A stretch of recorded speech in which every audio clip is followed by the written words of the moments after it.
ఇలాషపూర్ కోట సర్వాయి పాపన్న నీ పోరాట ఊటనే సర్దారు పాపన్న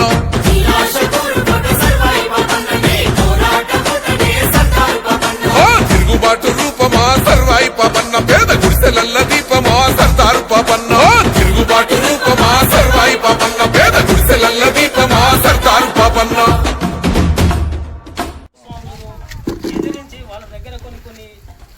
దౌర్జన్యాలకు గురై వాళ్ళ కింద పాలేరుగా ఉన్న వాళ్ళు అనగదొక్కబడిన వాళ్ళను విడిపించి వాళ్లకు పల్లె మీద దాడి చేస్తా ఉంటే తల్లి పిల్లలనక నాడు చిత్రహింసలెన్నో పెట్టి ఇల్లు దోసుకోని మాన ప్రాణమేదిస్తా ఉంటే ఓరు విత్తనాలను ఊరూర తల్లినావు గిరిల్ల దండు గట్టి సర్వాయి పాపన్న సమర